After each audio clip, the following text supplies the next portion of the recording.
नमस्कार विद्यार्थी मित्रांनो, मी विनोद नाईक. आपण पाहत आहोत इयत्ता 9वीचा 18वा लेसन, अवकाश निरीक्षण आणि दुर्बिणी. विद्यार्थी मित्रांनो, प्राचीन काळापासून माणसाला आकाशासंबंधी खूप वेळ आहे. म्हणजे आकाशाचं निरीक्षण करत असताना त्यांनी त्याची विभागणी केली, 27 नक्षत्र तयार केली. त्याचप्रमाणे दर्यावरती ज्या वेळेला समुद्रात जात होते त्यावेळेला त्यांनी ध्रुव तारा किंवा उत्तर ध्रुव याला अनुसरून दिशा ठरवल्या. म्हणजे त्यावेळेला होकायंत्राचा शोध लागला नव्हता. आपण बघतो आकाशात बघितल्यानंतर आपल्याला रात्रीच्या वेळेला विविध प्रकारचे स्टार्स दिसत असतात. त्याचप्रमाणे काही ग्रह सुद्धा दिसत असतात सकाळच्या वेळेला किंवा संध्याकाळच्या वेळेला. परंतु सुरुवातीच्या काळामध्ये या अफाट आकाशाचं नॉलेज मिळवण्यासाठी कोणत्याही प्रकारचं उपकरण उपलब्ध नव्हतं. त्याच्यानंतर दुर्बिणींचा शोध कशा प्रकारे लागला आणि दुर्बिणी कशा प्रकारे वापरल्या गेल्या त्याच्याविषयी डिटेल माहिती आपण ह्या पाठात घेणार आहोत. विद्यार्थी मित्रांनो, लक्षात घ्या, अवकाश आणि आकाश यांच्यामध्ये फरक आहे. अवकाशामध्ये म्हणजे आपण मिल्की वे म्हणजे मंदाकिनी या आकाशगंगेमध्ये आहोत. आपण सूर्य आणि त्याच्याभोवती फिरणारे 8 प्लॅनेट्स, त्याचप्रमाणे आपल्याला असलेला उपग्रह, पहिल्या 2 प्लॅनेटला उपग्रह नाही त्याच्याविषयी आपल्याला माहिती आहे. त्याचप्रमाणे ज्युपिटर वगैरे हे जे प्लॅनेट आहेत त्यांना सुद्धा उपग्रह आहेत. चंद्र नावाचे उपग्रह आहेत. म्हणजेच अशा प्रकारे यांचं निरीक्षण करण्यासाठी म्हणजेच चंद्रावर पडणारा प्रकाश जो आहे तो नक्की कुठून येतो, चंद्र स्वयंप्रकाशित आहे का, हे आपल्याला नंतर कळलं. म्हणजे दुर्बिणीच्या साहाय्याने आपण चंद्राची जेव्हा व्यवस्थित अशी पाहणी केली त्यावेळेला त्याचं रिफ्लेक्शन आपल्याला दिसलं. म्हणजेच दुर्बिणींचा शोध कसा लागला हे इथे फार महत्वाचं आहे. आणि दुर्बिणींच्या वापरामुळे आपल्याला अवकाश निरीक्षण करणं कसं सोपं गेलं हे आपण या पाठात शिकणार आहोत. चला तर मग पाहूया इयत्ता 9वीचा 18वा लेसन, ज्याचं नाव आहे अवकाश निरीक्षण, याच्यामधला सेशन पहिला. इथे पहा, आपण ह्या लेसन मध्ये प्रकाशाची रूपं कोणकोणती आहेत, दुर्बिणी आणि दुर्बिणीचे प्रकार बघणार आहोत.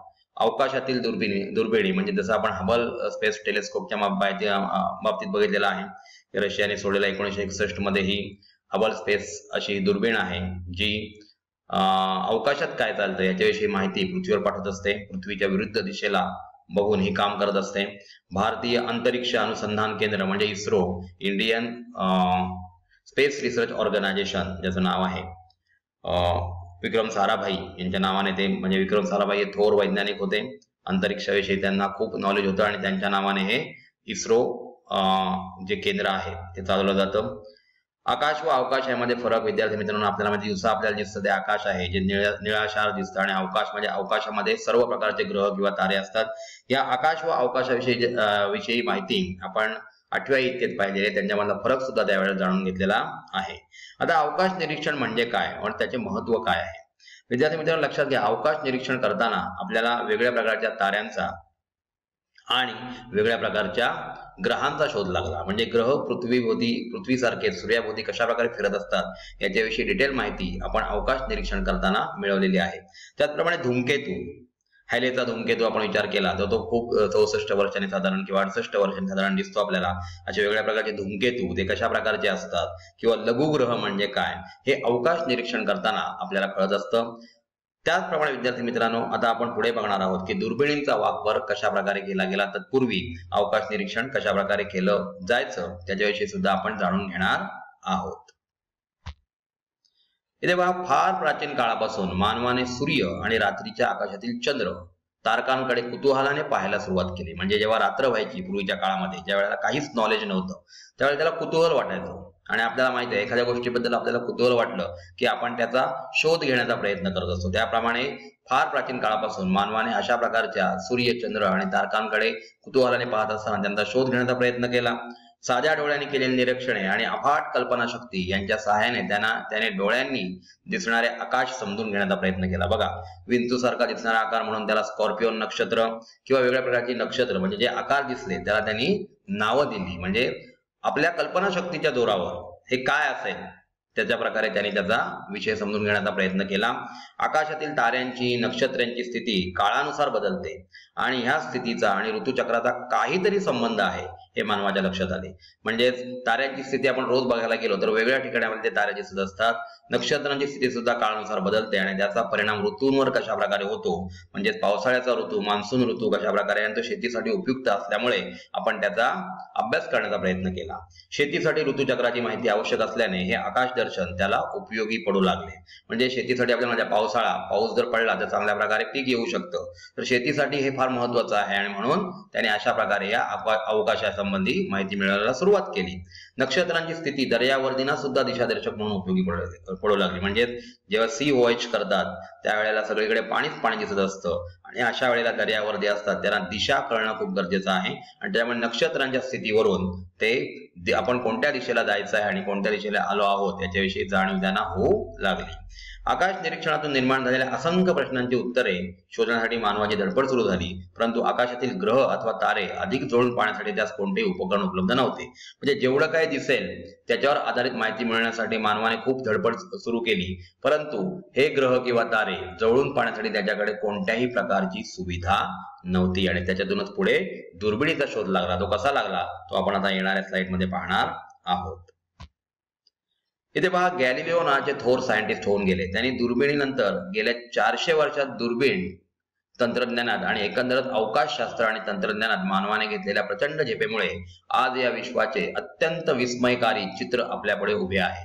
म्हणजे गॅलिलिओने जी दुर्बीण तयार केली त्याच्यानंतर 400 वर्षात या दुर्बीण तंत्रज्ञानात खूप बदल झाले आणि त्याच्यामुळे आपल्याला अवकाशाचं विस्मयकारी असं रूप आपल्या पुढे यायला लागलं.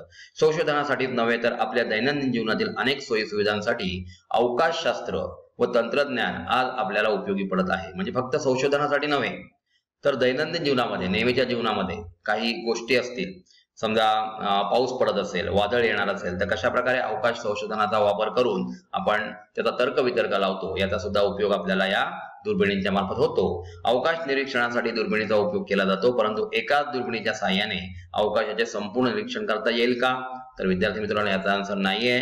म्हणजेच आपण वेगळ्या प्रकारच्या दुर्बिणी बनवायला पाहिजेत. अवकाश निरीक्षणासाठी वेगवेगळ्या दुर्बिणी का वापराव्या लागतात? कारण आपल्याला माहिती आहे स्टार्स किंवा हे जे प्लॅनेट्स आहेत ते एकमेकापासून खूप अंतरावर आहेत. प्लॅनेट्स तर आपल्या एका ठराविक ऑर्बिटमध्ये फिरत असतात. आपल्याला माहित आहे शेवटचा प्लॅनेट जो आहे नेपच्यून, त्याला सूर्याभोवती एक राऊंड मारायला 165 वर्ष लागतात. म्हणजे याचा अर्थ तो सूर्यापासून किती लांब आहे, म्हणजे 365 दिवसांचं पृथ्वीवरचं 1 वर्ष असतं. अशा प्रकारे त्याची ऑर्बिट खूप मोठी आहे. म्हणून अशा प्रकारच्या प्लॅनेटचा आपल्याला जर स्टडी करायचा असेल तर दुर्बिणींची गरज असते. म्हणजे अशा वेगळ्या प्रकारच्या दुर्बिणी लांब अंतरावर असलेल्या किंवा जवळ अंतरावर असलेल्या ग्रहांचा, उपग्रहांचा स्टडी करण्यासाठी आपल्याला लागत असते.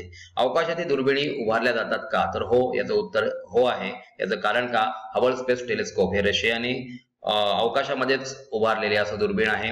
अशा अनेक गोष्टी पाठीमागील विज्ञान आपण ह्या पाठात अभ्यासणार आहोत. आता इथे बघूया आपण परिचय शास्त्रज्ञांचा मध्ये चष्मा तयार करणाऱ्या हान्स लिपर्शे या संशोधकाने 1608 मध्ये 2 भिंगे एकमेकांसमोर धरून पाहिल्यास दूरची वस्तू जवळ दिसते याचा शोध लावला.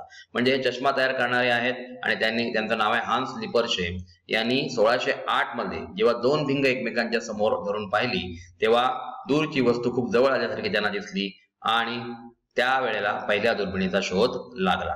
त्यानंतर 1609 मध्ये गॅलिलिओने दुर्बीण तयार करून तिचा उपयोग अवकाशाच्या अभ्यासासाठी केला. म्हणजे लिपर्शे नंतर सर्वप्रथम कोण आले होते? तर लिपर्शे.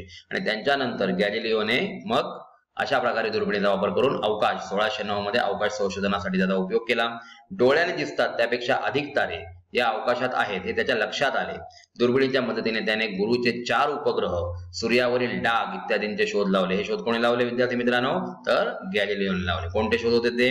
तर गुरुचे 4 उपग्रह त्यांना दिसले आणि त्याच्यानंतर सूर्यावरील डाग सुद्धा त्यांना दिसला. म्हणजे अशा प्रकारे दुर्बिणीचा वापर करून या गोष्टींचा शोध तिथे लागलेला आहे. प्रकाशाची विविध रूपे बघा विद्यार्थी मित्रांनो. प्रकाश म्हणजे विद्युत चुंबकीय प्रारणे म्हणजेच इलेक्ट्रोमॅग्नेटिक रेडिएशन्स असून तरंग लांबी वेव्हलेंथ हा प्रकाशाचा एक गुणधर्म आहे. म्हणजे तरंग लांबी हा प्रकाशाचा काय आहे? गुणधर्म. ज्या प्रकाशाची तरंग लांबी जवळपास 400 नॅनोमीटर ते 800 नॅनोमीटर मध्ये आहे तोच प्रकाश आपला डोळा पाहू शकतो. म्हणजे आपली एक रेंज आहे, विजिबल रेंज, ती आहे 400 ते 800 नॅनोमीटर. नॅनोमीटर म्हणजे हे लेंथ मोजण्याचं छोटं एकक आहे. नॅनो पिकोमीटर किंवा नॅनोमीटर, मिलीमीटर आपण अशी एकक वापरत असतो. पिकोमीटर पेक्षा नॅनोमीटर मोठा आहे. तर आपल्या डोळ्याला 400 ते 800 नॅनोमीटर, ज्याच्यामध्ये विविध कलर येतात, की समजा आपण लाल रंग आहे, हिरवा रंग आहे, निळा रंग आहे किंवा जांभळा रंग, अशा प्रकारचे रंग आपण पाहू शकतो. त्याला आपण दृश्य प्रकाश तरंग असे म्हणतो. म्हणजे ह्याला काय म्हटलं जातं, 400 ते 800 नॅनोमीटर मध्ये असलेले जे रंग आहेत त्यांना आपण दृश्य प्रकाश तरंग असं म्हणत असतो. परंतु या तरंग लांबी व्यतिरिक्त तरंग लांबी असलेला प्रकाशही आहे जो आपण पाहू शकत नाही. म्हणजे त्याच्या पलीकडे 800 नॅनोमीटर किंवा 400 नॅनोमीटरच्या खाली असा सुद्धा प्रकाशाची तरंग लांबी आहे जो आपल्या डोळ्याने दिसू शकत नाही, कारण आपले डोळे त्या किरणांसाठी संवेदनशील नाहीत. आणि विद्यार्थी मित्रांनो, अशा प्रकारे 400 ते 800 नॅनोमीटर पर्यंतच प्रकाश आपण पाहू शकतो. तर विद्यार्थी मित्रांनो, अशा प्रकारे पूर्वीच्या काळामध्ये जेव्हा कोणत्याही प्रकारच्या दुर्बिणीचा शोध लागला नव्हता, तेव्हापासून मानवाला या आकाशासंबंधी, त्याच्यामध्ये दिसणारे तारे किंवा ग्रह आहेत त्यांच्याविषयी प्रचंड कुतूहल आहे. आणि त्याच्यानंतर लिपर्शे यांनी 2 भिंग एकमेकांजवळ ठेवून कशा प्रकारे मोठी इमेज मिळते त्याचा अभ्यास केला. आणि 1609 मध्ये आपण बघितलं, गॅलिलिओने सूर्यावरील डाग आणि गुरुचे 4 उपग्रह शोधून काढले. ते फक्त दुर्बिणीच्या सहाय्याने शक्य झालं आणि अशा प्रकारे दुर्बिणी डेव्हलप होत गेल्या. धन्यवाद.